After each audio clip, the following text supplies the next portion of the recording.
Good.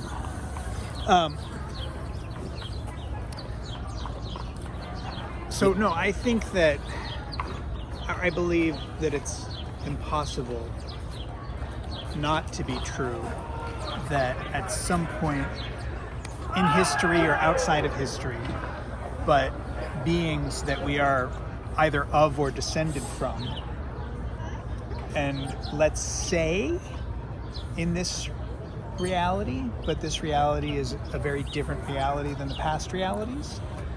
So you're saying that there's potential for awakening into this skill. There's a potential for awakening into a skill of being completely aware of how reality is generated.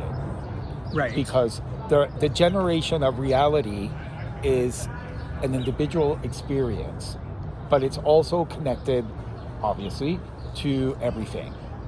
Because otherwise it wouldn't function. Yeah. I mean, if I change my mind, everything changes, whether I realize it or not.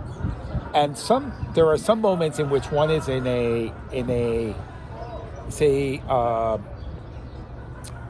contemplative state, and I mean this in a very general way, just an awareness really throughout the day as you carry on, that this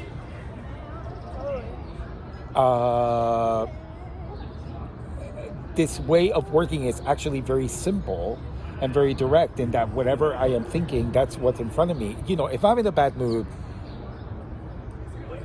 things seem annoying, and it's almost like, and the bad mood almost always, I mean, I can't say, it's triggered by some emotional button.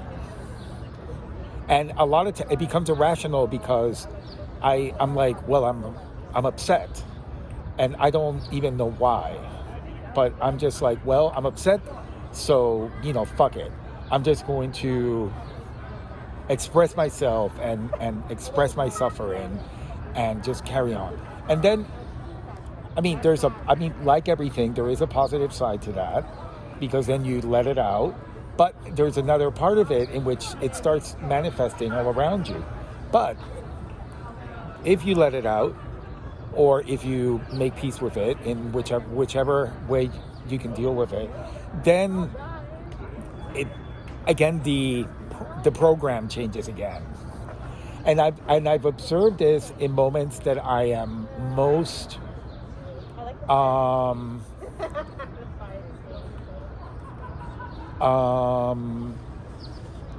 feeling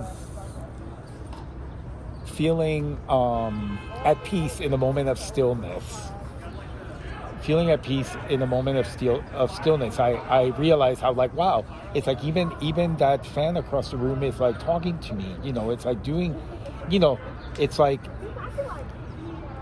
sometimes things happen, like a rat will come out and start looking at you because they're attracted to your energy. I mean, and that's what I mean. Each person is so powerful in all the senses, because they can really transform everything. I mean, that's why in my preferred state of being, let's say, I'm always looking for something that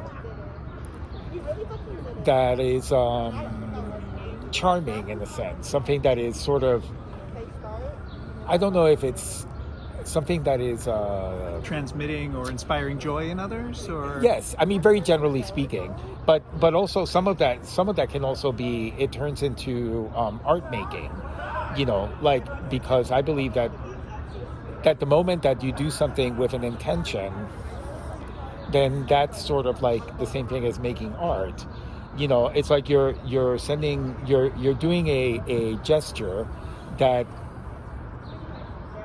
whether through the humor of absurdity or through the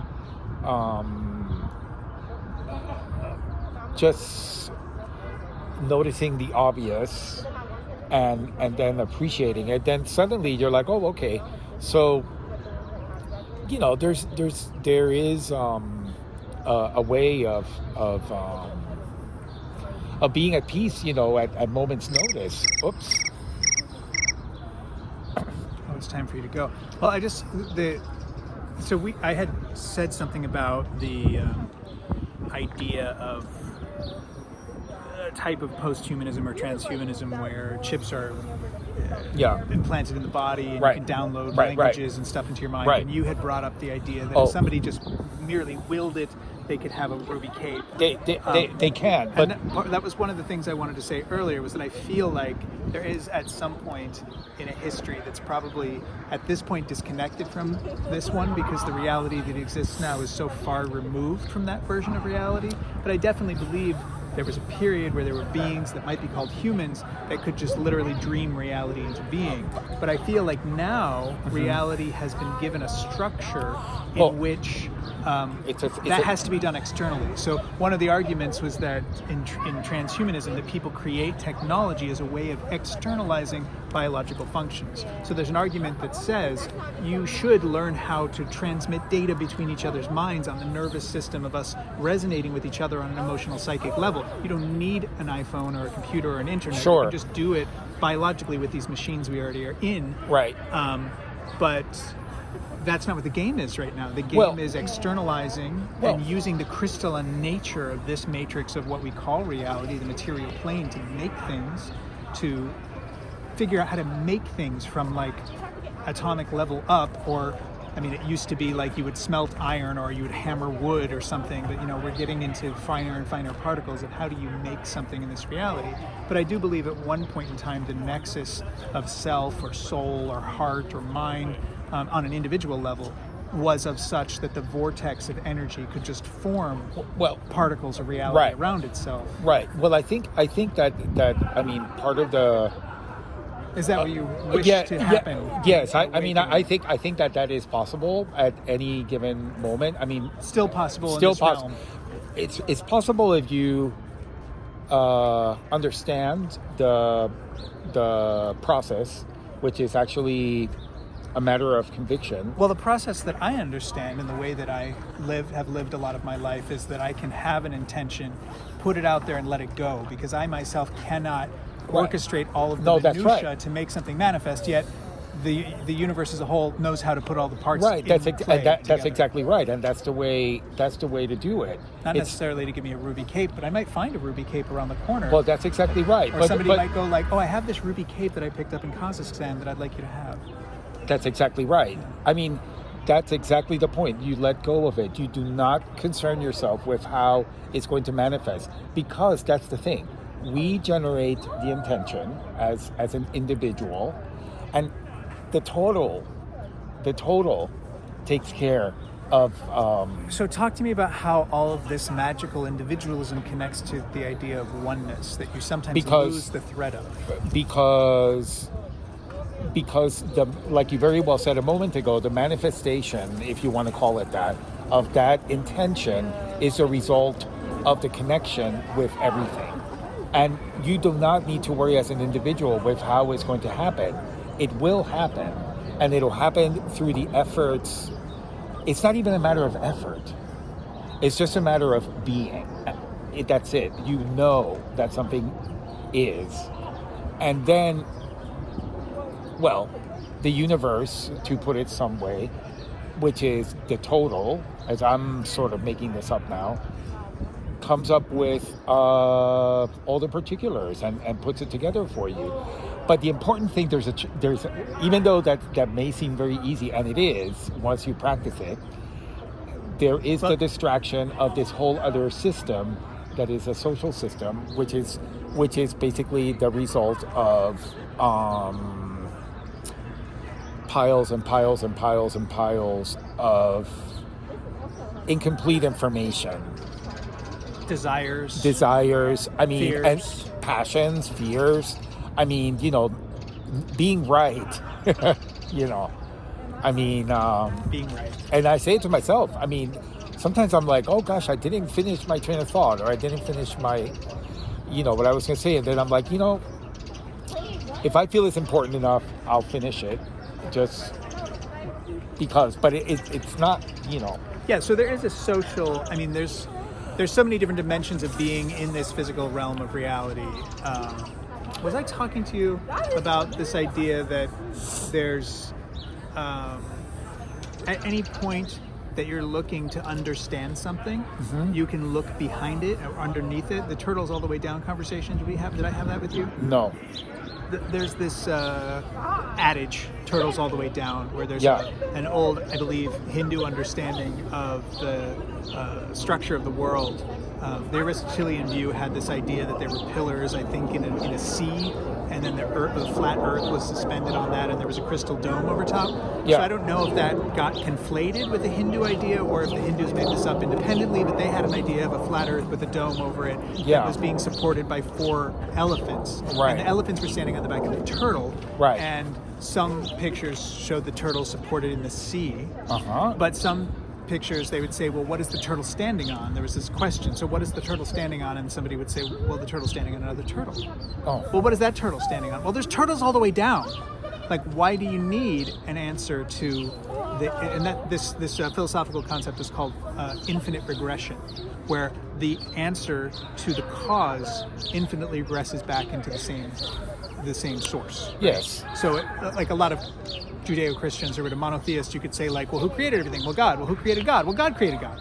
Right. Well, who created God? Who created God? Well, God created God. You know, like they infinitely regress back. Like there's no outside of the box, right? So if you get into if you get into the idea of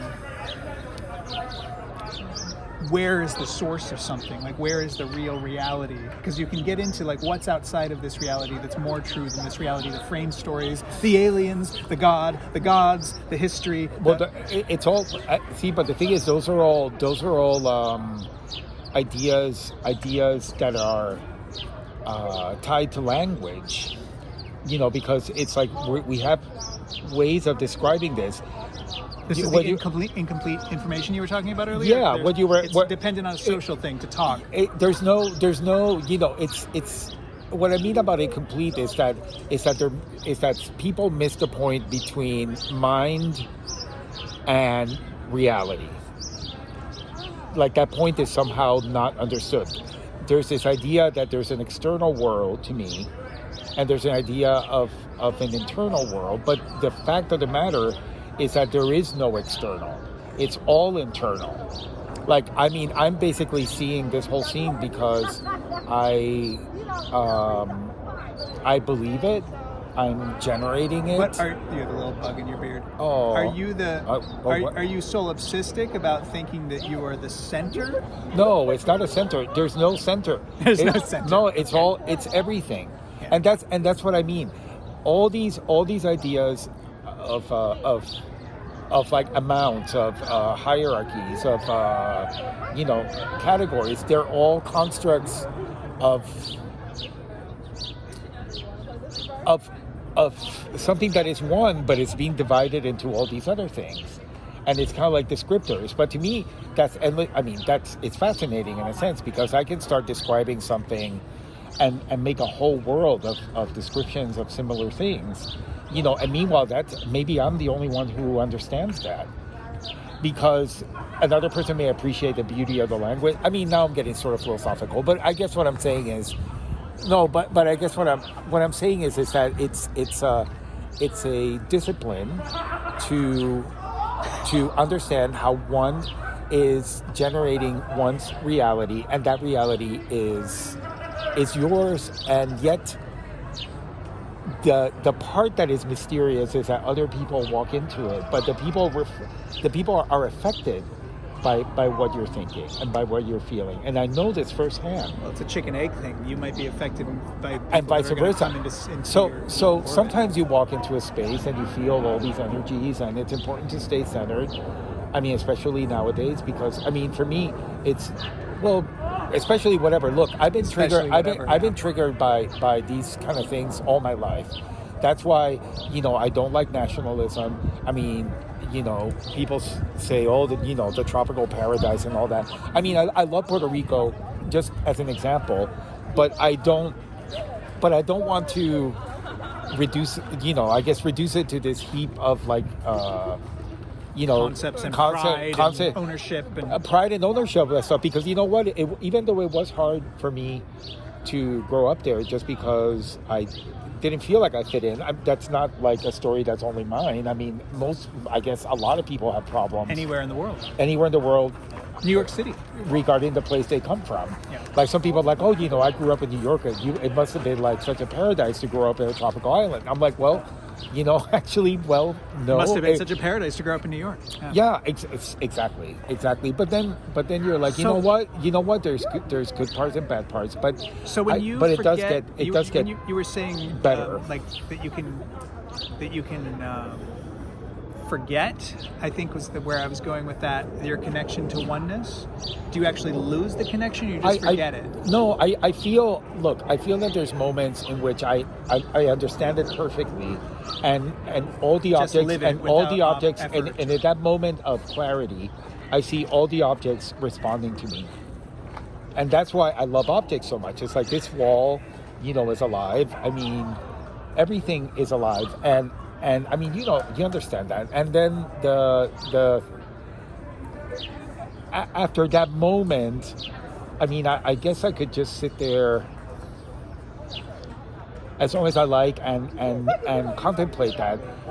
And yet the moment that say I get up and I walk towards the sink and I'm going to do dishes or something like that, then suddenly it's almost like the mind just goes into like focusing on the particulars of that action. And lately I've been noticing that I can just pretty much talk to my body and ask for it to do certain things and to give me like what's the best way to get this dirt off this pan, or what motion can I do to pour this liquid into this jar.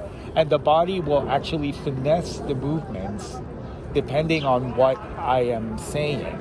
And I sometimes think of or express that in terms of the body is native to this dimension, the mind is not. And that very often the body knows what to do better than the mind. So if you just give permission to the body, put the energy in the body. I mean, and that's the heal proverbial. I mean, we can talk about the gut feeling, quote unquote. I mean, we can talk about the heart as the center of intelligence.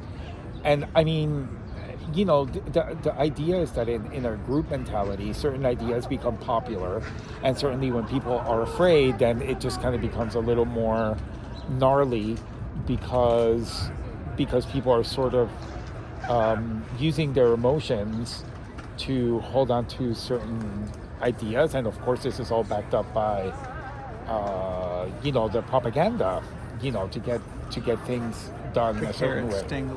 The carrots dangled and so forth. But I think in the end, the important thing is, like you said a little while ago, is not to worry. The importance in the end is listen to that little bird over there, and look, there's a labradoodle. Let's go get an ice cream. Yeah, yeah. Oh my God. There we go. Okay. All right, so let's look at reality real quick.